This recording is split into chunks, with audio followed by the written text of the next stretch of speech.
The sound of breaking glass shattered the pre-dawn quiet at Davidson's truck repair inside Claire Davidson's hands. Stayed steady on the wrench, she was holding muscle memory from years of combat situations taking over through. The security cameras she watched 3 Iron Chain MC members circle her garage like wolves. They thought they'd found an easy target, a single mom running a repair shop alone in Stone Ridge. What they didn't know was that the grease under Claire Davidson's fingernails hadn't always been there. Those same hands had once orchestrated some of the most successful special forces operations across 3 continents. The friendly mechanic they saw helping truckers and teaching her 12-year-old daughter Grace about engines had once been Commander Davidson, with a track record of dismantling criminal empires that had made her legend the Iron Chain.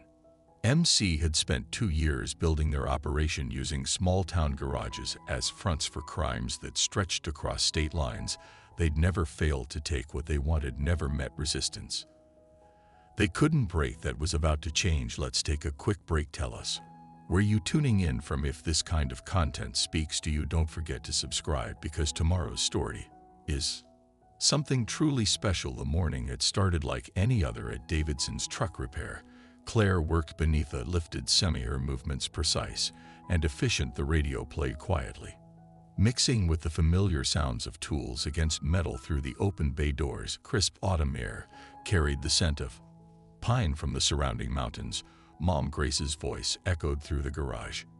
"Did you see my science project? I can't find the engine diagram you helped me with." CLA slid out from under the truck, wiping her hands on a shop rag. Her daughter stood in the office doorway, backpack slung over one shoulder, brown hair pulled back in a neat ponytail. "Check the top drawer of my desk, honey. I put it there last night after we finished."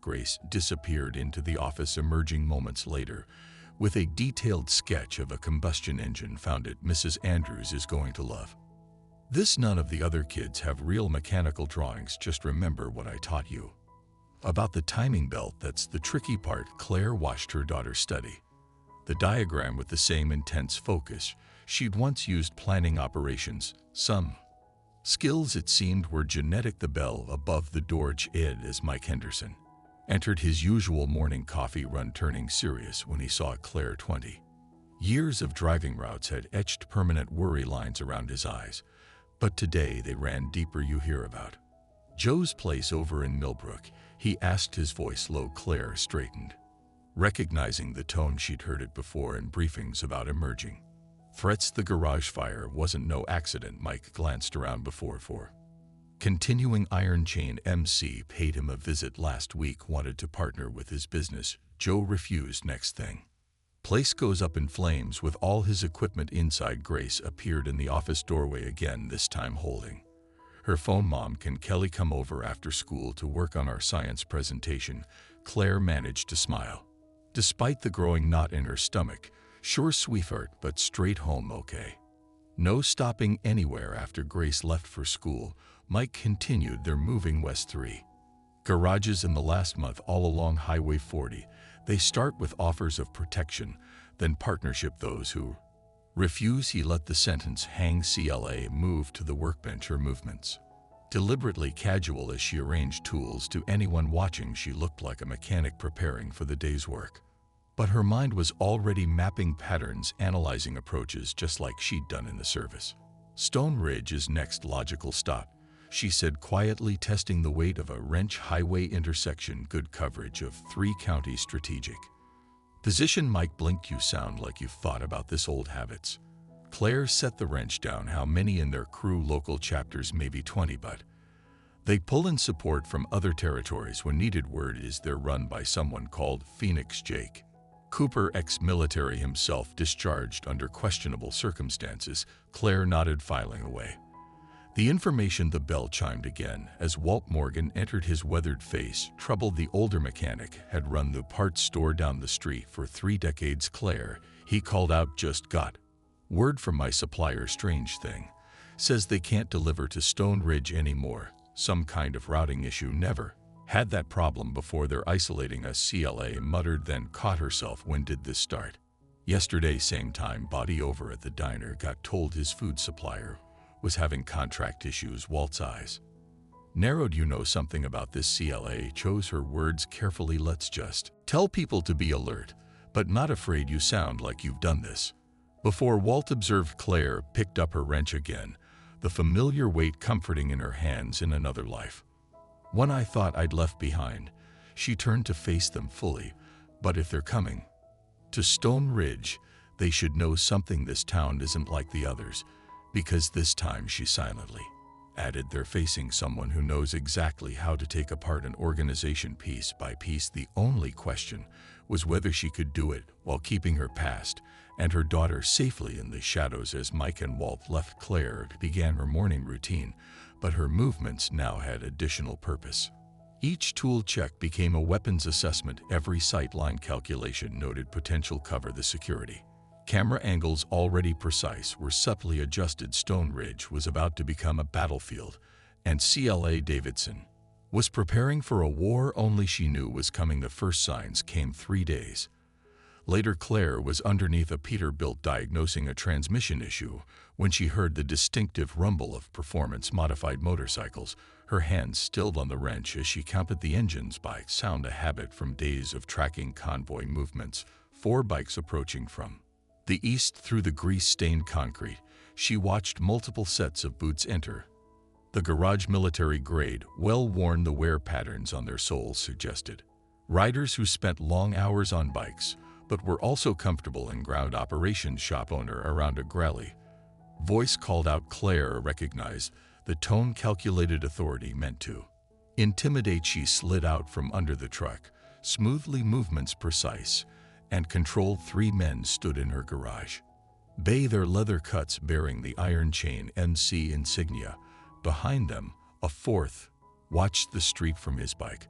The leader, tall with graying temples and a neatly trimmed beard, smiled without warmth. A patch on his vest read Phoenix. Jake Cooper himself, Claire realized, making a personal appearance. Welcome to Davidson's, she said, wiping her hands on a shop rag. What can I help you with? Cooper's eyes scanned the garage, taking in the organized tools, the clean workspace, the strategic placement of security cameras. Nice operation you've got here, professional.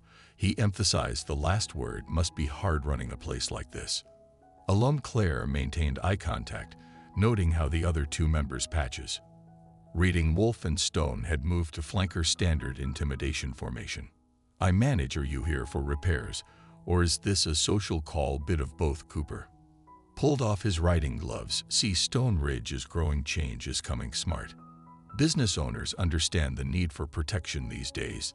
Through the office window, CLA spotted Grace getting off the school bus across the street. Her daughter started toward the garage, then stopped. Noticing the motorcycle, CLA gave a subtle hand signal, one of many they practiced. Grace immediately turned and walked to the diner next door. Protection. Claire kept her voice neutral, drawing attention back to herself from what all sorts of things. Cooper ran a finger along her toolbox. Equipment failures, supply problems, customer accidents. Worlds an unpredictable place, like what happened to Joe's garage in Millbrook. Claire watched their reactions. Wolf's hand twitched slightly, a tell he'd been there. Cooper's smile tightened. Unfortunate situation. Place wasn't up to code. Electrical issues. I heard funny. Joe's equipment was brand new. I did the installations myself last spring. The temperature in the room seemed to drop. Stone shifted his weight, hand drifting toward his jacket. Claire noted the motion while appearing to check her phone. A mother distracted by texts, not a combat veteran marking threats. You seem well informed, Cooper said, and connected. Those are valuable qualities in a business partner. Claire set her phone down. Iron Chain MC believes in community investment. We provide security, ensure steady supply lines, handle administrative issues. In return, our partners offer reasonable monthly contributions and occasional operational support. Claire picked up a wrench, testing its weight casually. And if someone prefers to run their business independently, Cooper's friendly facade cracked slightly. Independence is overrated, especially for a single mother with so much to protect. The threat hung in the air. Claw's grip tightened on the wrench, but her voice remained steady. Sounds like you've done your research. We're thorough. Cooper moved closer. Grace is 12, right? Bright kid, does well in school. Would be a shame if Anything affected her academic future, Claire's world narrowed to. Tactical calculations, 3 threats in immediate proximity, 4th outside us. Look out, multiple weapons concealed under jackets, she could take them the garage. Offered dozens of improvised weapons, and she had the advantage of familiar ground. But that wasn't the play, not yet. I'll need time to consider your offer, she said. Instead, Cooper nodded, expecting this response. 24 hours, will be back tomorrow for your answer. He turned to leave, then paused. Oh, and Claire, don't bother calling the police. Sheriff's new cruiser Iron Chain MC gave him a great deal on the maintenance contract. After they'd roared away, Claire went through the motions of closing up shop. She checked inventory, secured tools, and cleaned work areas, but each movement now had additional purpose. Security cameras were adjusted, sight lines calculated, potential weapons noted and positioned. Grace entered cautiously from the diner. Mom, Kelly's dad, said those were bad men. CLA pulled her daughter close, breathing in the familiar scent of her shampoo. Some people think they can take whatever they want, but you remember what I taught you about bullies? They're only scary until someone stands up to them. Exactly. Claire kissed the top of her head. Now how about you do your homework in the office while I finish up here? As Grace settled in with her books, Claire made a call. She'd hoped she'd never have to make. The phone rang twice before a familiar voice answered. Mike, remember you asked what we should do about our supply problem? Time to call in those favors you mentioned, all of them. She ended the call and looked around her garage, her home, her livelihood, her daughter's future. The Iron Chain MC thought they were following their usual playbook: intimidate, isolate, dominate. But Claire Davidson had written a different kind of playbook, one that had dismantled organizations far more dangerous than a motorcycle gang. 24 hours time to show Stone Ridge what real protection looked like. Claire waited until Grace was asleep before transforming her garage office into a tactical command center. The desk calendar became a timeline of Iron Chain MC's movements through neighboring towns. Equipment receipts revealed supply line disruptions. Local business invoices showed patterns of takeovers. A knock at the back door pulled her attention from the maps. Mike Henderson entered, followed by Walt Morgan and 4 other truckers. Claire recognized from regular repairs. Their faces were grim. News isn't good, Mike said, setting down a thick folder. Iron Chain's got people everywhere. 3 part suppliers, 2 truck stops, even the highway patrol dispatch. They're boxing us in. Claire spread the new information across her desk, mind shifting into operational analysis. They're efficient, professional. This isn't just about taking over repair shops, they're building infrastructure for what Walt asked, a distribution network. Claire tapped the map. Look at the pattern. Every garage they've taken over sits at a strategic crossroads, perfect coverage of major transport routes. They're not just thugs on bikes, they're setting up a sophisticated operation. The back door opened again. Detective Laura Winchester entered, still in her civilian clothes. Sorry I'm late. Had to make sure I wasn't followed. She placed a police file on the desk. You were right about the sheriff found these in his office safe, payment records going back 6 months. CLA studied the documents, noting dates and amounts they bought him before they even moved into the region. Long-term planning. What about Grace? Mike asked. Those weren't idle threats they made.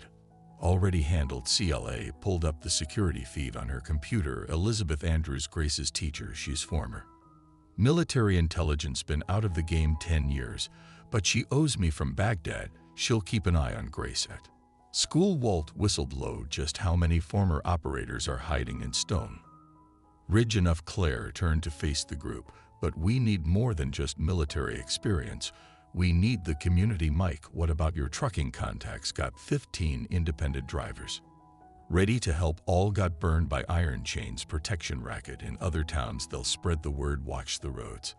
Detective Winchester nodded. I can reach out to clean cops in neighboring counties, ones we know aren't on Iron Chain's payroll. Good. Claire pointed to locations on the map. We need eyes everywhere. Walt, your parts store customers, salt of the earth folks. They see strangers on bikes, they'll let us know. Claire checked her watch. 18 hours until Cooper's deadline. They'll expect us to be scared, isolated. That's their until Cooper's deadline. They'll expect us to be scared, isolated. That's their standard approach.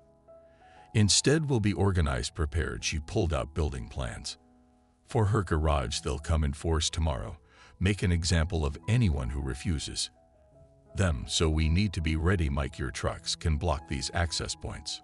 Walt, your store's roof gives clear views of the approaches. You sound like you're preparing for war, one of the trucker said. Claire's expression hardened. They threatened my daughter, threatened our town. You're damn right, I'm preparing for war. Detective Winchester studied the tactical layouts. This is solid planning, but we're still outnumbered. Iron Chain can pull in riders from other chapters. Numbers don't win fights. Claire opened a drawer, pulled out a worn notebook. Strategy does, and I've been planning this since they hit Millbrook. She laid out her strategy. It wasn't just about defending one girl garage. It was about exposing Iron Chain's entire operation. Every criminal enterprise had weak points: supply lines, communication channels, financial trails. Laura, I need you to focus on paper trails. Follow their money. Mike, your drivers watch the highways, track their movements. Walt, your network of suppliers might notice unusual orders, equipment modifications. The group spent hours refining plans, establishing communication protocols, identifying potential threats and responses. Claire watched them work, seeing not just small-town business owners, but a community coming together. Telling and preparing this story took us a lot of time, so if you are enjoying it, subscribe to our channel. It means a lot to us. Now back to the story. Near midnight, they heard motorcycles in the distance. 2 bikes running dark, circling the neighborhood. Surveillance, Claire noted. They're watching, trying to figure out if we're going to resist. Are we? Walt asked. Claire moved to the window, checking positions of the bikes. Through gaps in the blinds, they expect either submission or direct confrontation. We're going to give them neither. Not yet. What's the play? Mike asked. Tomorrow, I meet their deadline.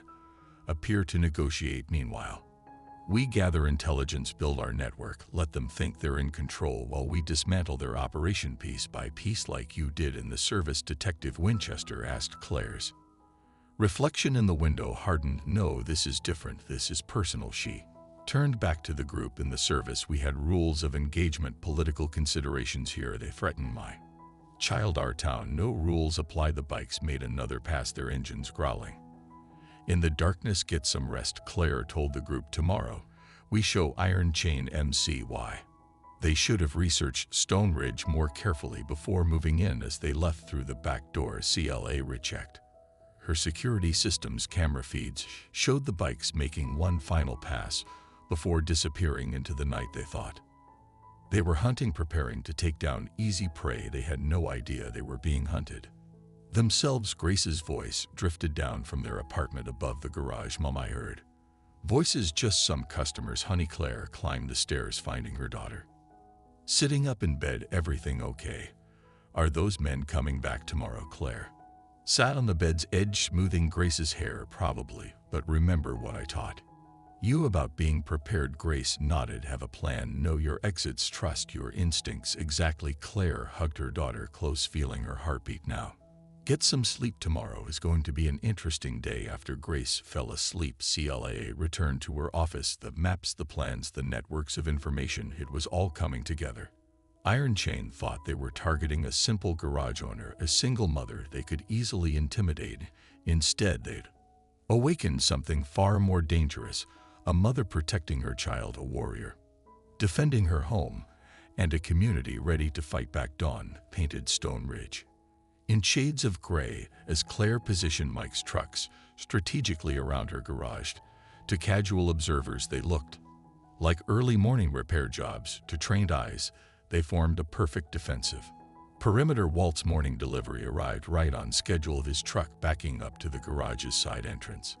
But instead of parts, he was dropping off surveillance equipment borrowed from his hunting store. Small cameras, motion sensors, things that wouldn't draw attention. Got movement on Route 40. Mike's voice crackled through the newly installed radio, hidden under Claw's workbench. 12 bikes heading into town.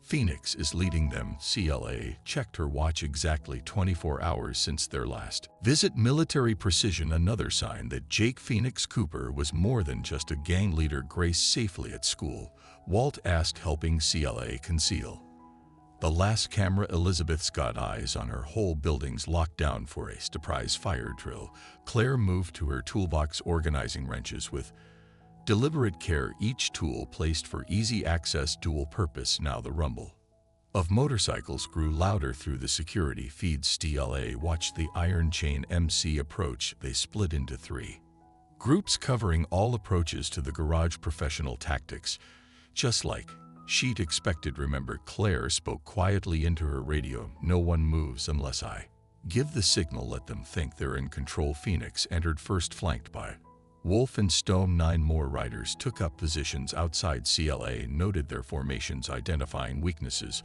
for later decision time. Phoenix announced, removing his gloves with theatrical precision. Smart business owners are already signing up. Protection fees are quite reasonable compared to the alternatives. Claire leaned against her workbench, postured deliberately casual. And what exactly are we being protected from? Life's full of dangers. Phoenix gestured to his men. Equipment failures, supply problems, accidents. Stone Ridge is changing. Question is, do you change with it or get run over? And my garage, what role does it play in these changes? Phoenix smiled, but it didn't reach his eyes. Strategic location, good reputation, loyal customer base could be valuable to the right organization. We're offering partnership, not just protection. Claire heard what he wasn't saying. Her garage would become a distribution hub, legitimate business hiding illegal operations just like the others they'd taken over. You've done your homework, she noted. Researched the business, the town.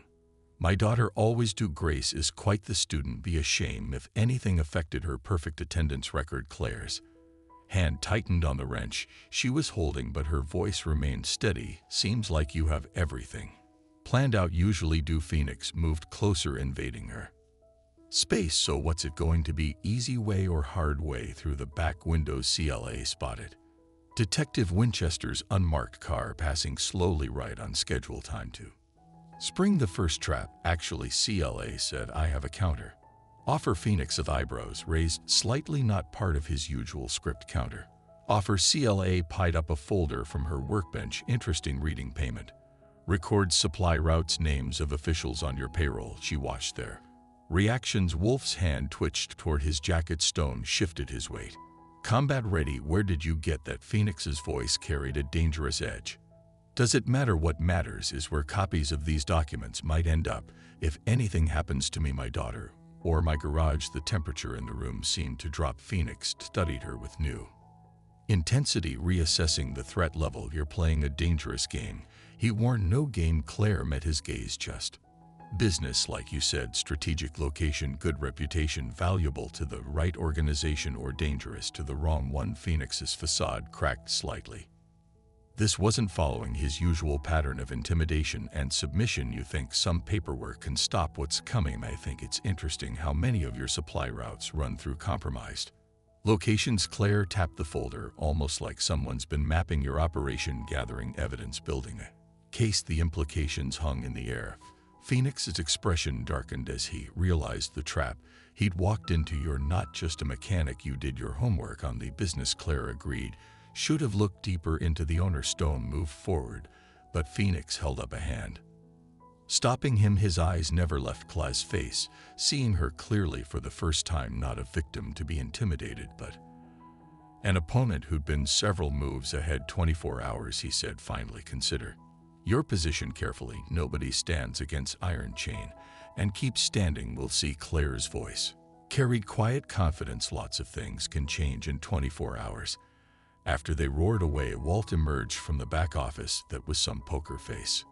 But they'll be back, won't they? Count on it. Claire moved to her security feeds, watching the bikes disperse. And they'll bring reinforcements. Mike's voice crackled through the radio. They're splitting up 3 groups, different directions, following the plan. Claire noted, they'll check my background probe for weaknesses, try to verify the threat. And when they realize you're bluffing about the documents. Claire smiled grimly. Who says I'm bluffing? Detective Winchester's car pulled into the lot. They took the bait, she reported, entering through the back door. Already got calls from contacts in 3 departments. They're pulling records, running checks. Good. Claire began modifying her timeline. While they're focused on me, our people track their movements, every stop, every meeting, every delivery. Playing a dangerous game, Walt observed. No Claw's expression hardened. Playing the only game that works against organizations like this. Let them think they're the hunters while we track their every move. The radio crackled again. Elizabeth Andrews's voice, Grace, is safe, but we got watchers near the school. 2 bikes trying to look casual. Claire had expected this. Remember, everyone follows their normal routines. Let them watch, let them think they're in control, she turned back to her maps, updating positions, noting patterns. Iron Chain thought they were tightening the noose around Stone Ridge. Instead, they were revealing their entire operation, one move at a time. The next 24 hours would change everything. The only question was whether Stone Ridge was ready for what was coming. The first sign of Iron Chain's response came at midnight. Claire was reviewing security footage when all power to the garage went dark, not just her building, the entire block. Through night vision binoculars, she watched 2 figures at the nearby transformer box slip away on motorcycles, right on schedule. She muttered, switching to her backup generator, a gift from her special forces days, completely off-grid. Her radio crackled. Claire. Mike's voice was tense. Got 3 bikes circling my truck yard. They're carrying something. Don't engage, let them make the first move. The sound of breaking glass echoed through the radio, followed by car alarms. Claire's jaw tightened. They were targeting her allies now, just as she'd predicted. Walt's voice cut in. Next, fire at my parts store, small one back door. Got it contained, but they left a message. Stay. I should reconsider my business associations. Detective Winchester's update followed. 4 arrests tonight. Bar fight at Riley's, except our witnesses say Iron Chain started it, then disappeared before uniforms arrived. They're trying to overwhelm local police. Keep us dying during the day, not distracted. Claire moved through her darkened garage with practiced ease, checking defensive positions. Every tool, every piece of equipment had been carefully posited. Just for work, but for what was coming. Status at the school, she asked. Quiet, Elizabeth responded, but they've done 3 drive-bys since sunset. Making sure we know they're watching. A new voice joined the radio chatter. One of Mike's drivers got movement on Highway 40. Lots of bikes heading into town, at least 30, maybe more. CLA checked her watch. Phoenix was moving faster than expected, calling in reinforcements already.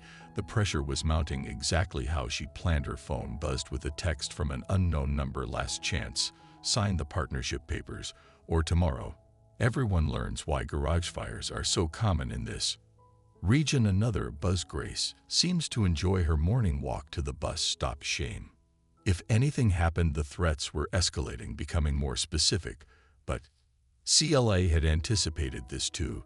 She typed back one word, watch. Seconds later, her garage's external lights blazed to life, illuminating 3 Iron Chain members who'd been approaching under cover of darkness. They froze, caught in the sudden glare. Smile for the cameras, Claire said, quietly watching them retreat in confusion. Her security system was far more sophisticated than they'd expected, hardened against exactly this kind of intimidation. The radio crackled again. Detective Winchester. Claire got word from my contact in state police. Iron Chain's been making calls, pulling records. They're looking into your background. Good. Claire smiled grimly. Let them look. Every minute they spend investigating me is another minute our people track their movements. Walt's voice just got an interesting visitor at the emergency room. One of Iron Chain's prospects says he crashed his bike, but Doc says the injuries look more like a beating. Internal discipline, CLA noted. Phoenix doesn't tolerate failure. He's punishing the ones who got caught on camera. The night continued, a chess match of moves and counter moves. Iron Chain tested defenses, probed for weaknesses, tried to isolate and intimidate, but Cla's network was ready, tracking every action. Gathering intelligence around 3:00 a.m. Mike reported new movement. Big meeting at the old warehouse district. Phoenix is there, plus riders we haven't seen before for different patches. Looks like leadership from other chapters. Claire switched her security feeds to a hidden camera she placed near the warehouses days ago. The footage showed dozens of bikes, their riders, gathered around Phoenix as he gestured angrily. He's calling in favors, she observed, bringing in enough force to overwhelm any resistance. Can we handle those numbers? Detective Winchester asked. Numbers aren't the problem. CLA studied the footage. Look at their formation. The way they're organizing. Phoenix is former military. Remember, he's planning this like a tactical Operation that's bad, isn't it? No, Claire's expression hardened. That's perfect, because military operations follow patterns, and I know every pattern he might use. Dawn approached, painting the sky in shades of gray. Claw's allies reported multiple acts of vandalism across town, targeted, precise, meant to send a message. But each incident was documented, photographed, added to the growing evidence file. Her phone buzzed one final time, a photo of Grace through the school window, followed by a message. Imagine how easily accidents happen in chemistry class. Claire's hand tightened on her phone, but her voice remained steady as she radioed Elizabeth. Initiate Protocol 3 within minutes. Grace and 3 other students whose parents had helped Claire were quietly moved to a secure location, a backup plan prepared days ago. The sun rose over Stone Ridge, revealing the night's damage: broken windows, vandalized cars, small fires quickly contained. Iron Chain had flexed its muscles, shown its power. To most observers, it looked like the gang was winning, but Claire saw something different in the patterns of destruction. Every act of intimidation revealed more about their organization. Every threat exposed another piece of their operation. The evidence file was growing, not with random incidents, but with a coordinated pattern of criminal activity. Mike's voice came through one final time. Just intercepted some chatter. Phoenix is calling everyone in full show of force. Planned for noon. Good. Claire began her morning routine, checking equipment with practiced precision, timed to show them what real force looks like. And because Iron Chain thought they were tightening the noose, instead, they were walking into a trap. Months in the making. Stone Ridge was about to learn why you never corner someone trained to turn the hunters into the hunted. By 11:30, Stone Ridge had gone eerily quiet. Regular customers had mysteriously found reasons to be elsewhere. Streets near Davidson's truck repair were empty, except for a few strategically parked semis. To anyone watching, it looked like the town was surrendering to inevitable defeat. CLA moved through her garage with deliberate calm, checking positions one final time. Mike's trucks blocked key approaches while appearing randomly parked. Walt's store provided high ground coverage. Detective Winchester's unmarked cars were positioned at critical intersections, looking abandoned. They're coming. Mike's voice crackled through the radio. Main force moving down Highway 40. I count 50+ bikes. Phoenix in the lead, followed by chapter leaders from 3 states. CLA switched between security feeds, watching the approaching convoy. Iron Chain MC had brought overwhelming force, just as she predicted. Their formation was perfect. Military precision. Phoenix's influence clear in every detail. Everyone maintained position, she broadcast to her network. Remember, we're not trying to stop them, we're documenting everything. The rumble of motorcycles grew to a thunderous roar as Iron Chain MC rolled into Stone Ridge. They came from all directions, bikes gleaming in the midday sun, a show of force meant to intimidate, to demonstrate absolute control. Phoenix led the main group straight to Claire's garage, their bikes forming an improvised arena in the parking lot. The message was clear: no escape, no resistance, no hope. Quite a turnout, CLA observed as Phoenix dismounted. Must be important to bring in leadership from other chapters. Last chance. Phoenix removed his gloves, slowly. Sign the papers, accept our protection, or we demonstrate why. Crossing Iron Chain MC is a terminal mistake. Through her hidden camera feeds, Claire watched more bikes take up positions around the block. Standard military encirclement, but she also noted what they missed: the subtle cameras recording every move, the strategically parked vehicles ready to block retreat routes. Actually, CLA stepped forward. I have a counter demonstration planned.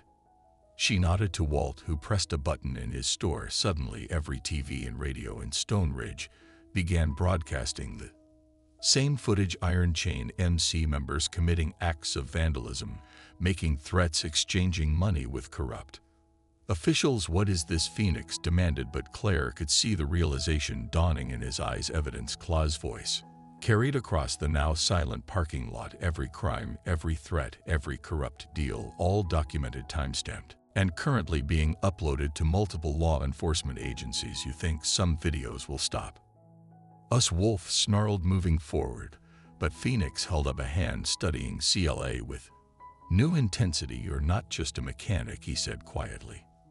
Military, no special forces should have done deeper background checks, Claire agreed. Instead of just threatening my daughter, that had been their fatal mistake, a cake they'd assumed a single mother would be easily intimidated. Instead, they'd given a former special forces operative exactly what she needed: justification to dismantle their entire operation, kill the broadcast. Phoenix ordered into his radio, shut it down now. Can't. CLA allowed herself a small smile.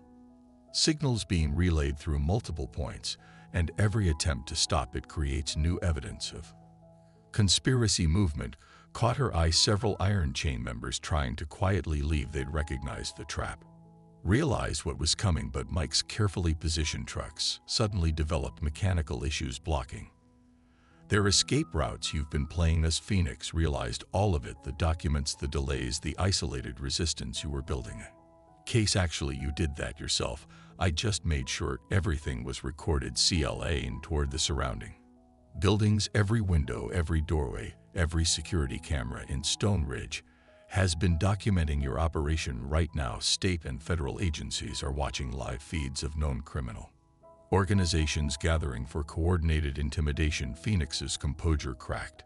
You had no right. You threatened my daughter. Claire's voice could have frozen fire. After that, there was no right or wrong, just target acquisition and threat elimination. As if on cue, police sirens began wailing in the distance. Not local law enforcement, state police tactical units that Detective Winchester had quietly positioned outside town. Last chance, Claire said, throwing Phoenix's words back at him. Surrender now or demonstrate why crossing a special forces operative is a terminal mistake. Phoenix looked around, seeing his perfect trap become a perfect ambush. His military training recognized the tactical nightmare: no clean escape routes, high ground covered, evidence mounting with every passing second.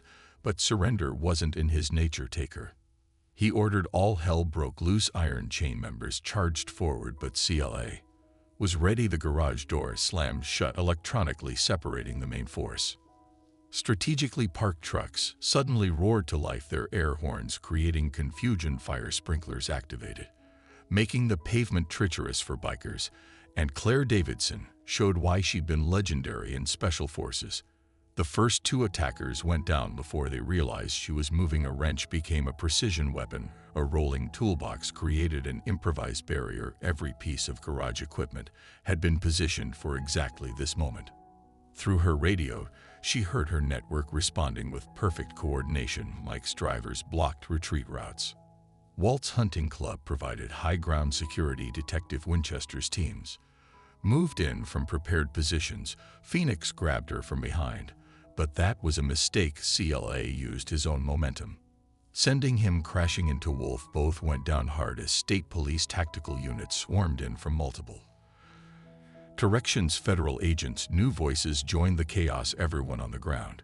Claire stood in the center of it all, watching Iron Chain MC's perfect military operation dissolve into perfect disaster. Phoenix struggled to his feet, reaching for a concealed weapon. Don't. Claw's voice cut through the chaos. You've already given us enough evidence. Don't add assaulting a federal agent to the charges. Phoenix froze. Federal agent recently reactivated. CLA smiled grimly. Turns out my old unit was very interested in motorcycle gangs using military tactics. Gave them a perfect case study. The battle for Stone Ridge ended not with a dramatic last stand, but with the quiet click of handcuffs. Iron Chain MC's leadership was systematically disarmed and arrested, their military precision useless against a trap laid by someone who wrote the book on tactical operations. As federal agents began processing prisoners, Detective Winchester joined Claire. You knew they'd come in force, counted on it. CLA watched Phoenix being led away. His military background meant he'd respond to resistance with overwhelming force, predictable, just like the patterns we use to track in special forces, and the evidence enough to destroy Iron Chain MC completely. Along with every corrupt official and business partner they worked with, Stone Ridge was quiet again, but different now. The fear was gone, replaced by something stronger. A community had stood against intimidation, and one led by a mechanic who proved that sometimes the most dangerous people are the ones you underestimate. Claire's phone buzzed. A Message from Elizabeth Grace. Was safe the backup location completely untouched. Iron chain had never even known about it. Some lessons were expensive for the iron. Chain MC threatening the wrong single mother in the wrong small town had just cost them everything. Evening shadows stretched across Stone Ridge as federal agents processed the last of the arrested iron chain members. Claire's garage had become an impromptu command center, her office filled with law enforcement officials reviewing evidence files that she'd meticulously compiled. Were looking at a major REO case, the lead federal agent said, spreading photos across her workbench. Money laundering, extortion, corruption. You didn't just catch criminals, you exposed an entire criminal infrastructure. Claire barely heard him. Her attention was focused on the garage's security feed, watching Great his arrival. Her daughter walked in, hesitantly taking in the sea of law enforcement badges and handcuffed bikers. Mom Grace's voice carried a mix of worry and relief. Elizabeth said it was safe to come back now. Claire pulled her daughter close, breathing in the familiar scent of her shampoo. It's over, sweetheart. They won't bother us again. The bad men on motorcycles, they made a big mistake. Claire smoothed Grace's hair. They thought threatening you would make me afraid. Instead, it made me very, very focused. Detective Winchester entered, her expression grim. CLA, we've got a problem. Phoenix is talking. What he's saying, this goes deeper than we thought. CLA directed Grace to start her homework in the office's back room, then turned to the detective. How much deeper? Iron Chain isn't just a motorcycle gang.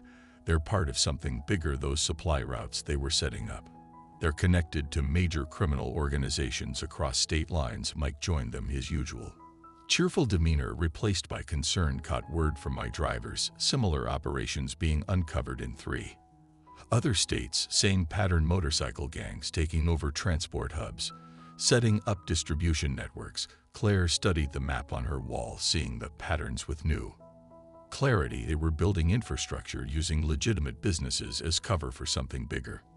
Much bigger, the federal agent confirmed. We seeing connections to drug cartels, weapons traffickers, even terrorist financing. Iron Chain was just one piece of a much larger puzzle. Walt entered through the back door, moving carefully around. Evidence technicians just got calls from other repair shops, not just here, all over the region. Everyone's got stories about motorcycles, gangs moving in, demanding protection money. They're all connected. Claire realized different gangs, same operation, using military tactics because they're being run by ex-military. Detective Winchester finished. Like Phoenix, we're finding more gang leaders with special operations backgrounds. Someone's recruiting them.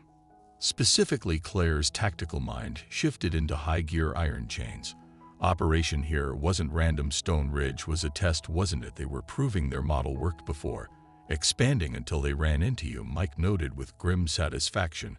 A commotion outside drew their attention. Through the security feeds, they watched several black SUVs arrive. Men in expensive suits emerge, their bearings screaming Federal Authority, National Security Division. The lead agent explained, what you uncovered here, it's got implications way beyond organized crime. Claire watched the new arrivals through narrowed eyes, their formation, the way they moved. She recognized military training there too, but different from Phoenix's. More sophisticated. They'll want to classify everything, she said quietly. Bury it in national security concerns. Detective Winchester moved closer. Can they do that? They can try. Claire's voice hardened. But I made copies, lots of copies, distributed to people they'll never find. If anything happens to the evidence, or to us, it all goes public. The detective smiled slightly. Always 3 moves ahead. Aren't you? Had a good teacher in special forces. He used to say the best way to fight corruption is to make sure the truth has multiple escape routes. Walt watched the suits approach the garage. So what now? This isn't over, is it? No. CLA checked her weapons, tools, arrange precisely on her workbench. Iron Chain was just the beginning. We pulled one thread, but the whole tapestry is starting to unravel, and someone very powerful is going to try to stop that. Mike looked worried. They'll come after you, try to discredit the evidence, shut down the investigation, probably. Claire smiled grimly, but they'll find that's harder than intimidating a small-town mechanic. Because now we got something they don't. What's that? A network. Every truck stop, repair shop, and small business. They tried to take over, all connected now, all Sharing information they thought they could isolate us, instead they gave us. Common cause. Grace appeared in the office doorway. Mom, are we in trouble? Again, Claire hugged her daughter. No, sweetheart, but some other people might be. Remember what I taught you about bullies, that sometimes the biggest ones are the ones wearing suits instead of leather. Exactly. Claire watched the federal officials approach, and sometimes stopping them takes more than just one fight. It takes a whole community standing together. Detective Winchester's radio crackled. More arrests being reported across state lines, more evidence emerging, more connections being uncovered. Iron Chain MC had thought they were taking over a small town. Instead, they'd started a chain reaction that threatened to expose corruption at the highest levels, and at the center of it all stood a former Special Forces operative turned mechanic who understood better than anyone that some battles don't end with a single victory. Some battles are just the beginning of a longer war. Claire kissed Grace's forehead. Go finish your homework, honey. Mom's got some more work to do, because Stone Ridge hadn't just defeated at a motorcycle gang. They'd stumbled onto something much bigger, and Claire Davidson was about to show a whole new set of enemies why threatening her family was the last mistake they'd ever make. The following morning, Claire's garage looked normal on the surface, tools arranged with military precision, the smell of coffee and motor oil mixing in the air, but subtle changes marked yesterday's battle. Boarded windows waiting for repair, scraped pavement where bikes had gone down, surveillance equipment now openly visible. You should see this, Detective Winchester said, spreading photographs across the workbench. They showed Iron Chain members meeting with men in expensive suits, exchanging briefcases in shadowy parking lots. Phoenix's phone was a gold mine. These weren't taken in stone Ridge. Claire studied the images, noting locations, patterns. Washington, D.C., Philadelphia, Chicago, all near major transport hubs and all showing the same man. Winchester pointed to a figure appearing in multiple photos, tall, distinguished, wearing tailored suits.